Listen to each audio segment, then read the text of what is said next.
Hey you guys, so I was sharing this graphic on social media and I just wanted to come on real quick to talk about it as an important reminder if you're going on Naltrexone and the Sinclair Method to cut back on drinking. So when you go on Naltrexone, over time what it's going to do is really help you get your control back over alcohol because it starts to quiet the craving and the thoughts and the desire for alcohol. So a lot of people find that they're just craving alcohol less, they're thinking about it less, and they're seeing themselves have less of a desire for it and in general more control when they drink. But the challenge comes in when we have to meet the medication halfway and change our thoughts and our identity and our habits around drinking as well. Because for many of us, oftentimes alcohol has been so intertwined with so many different things in our life that even when naltrexone is working to quiet the desire for alcohol, our habits, our beliefs, our identity can override the medication. And so one example I had with a client recently, she had been on the medication for a while and was really feeling frustrated and was feeling like it wasn't working. And so I always like to dive in more deeply to understand what's going on. Like, why don't you think it's working? Are you taking it correctly? And she'd been following the protocol correctly, but she said one key thing that really stuck out to me. She said, life would be boring if I didn't drink. Like, I love to go home and drink my bottle of wine every single night.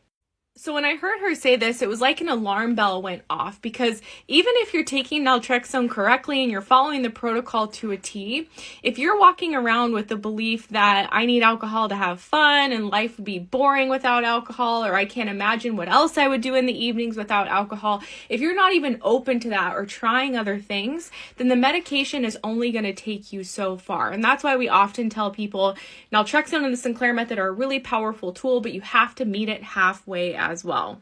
Another common challenge I see for people is when they're using alcohol as a coping tool just to kind of escape from the stress and pressure of life. You know, honestly, alcohol is a really effective, immediate coping tool momentarily. It kind of gets the job done, but we know that we have to pay for it later, and ultimately it's not really helping us get through the challenges with life. And so through this treatment, of course, we have to learn new coping tools. I often tell people we have to strengthen our coping muscle over time to really become someone who maybe we enjoy alcohol socially or on occasion, but we're no longer that person that feels like we have to race home or run to a drink whenever life gets difficult.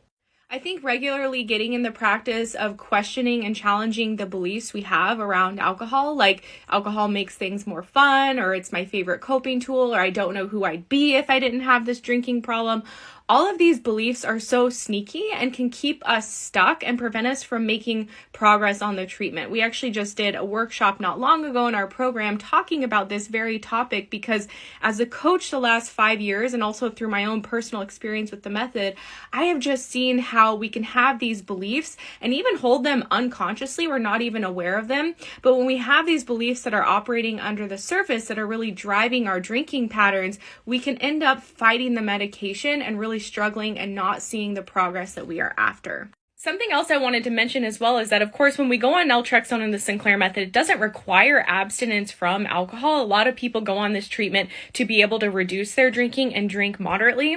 But in order to become someone who doesn't rely on alcohol excessively and genuinely has balance and control back with alcohol, we do have to discover who we are outside of our relationship with alcohol and find new ways to cope and spend our time. Otherwise, we will just continue in the cycles that we've been in and continue to reach for alcohol and rely on alcohol on a regular basis. And that's not an experience of having control over alcohol.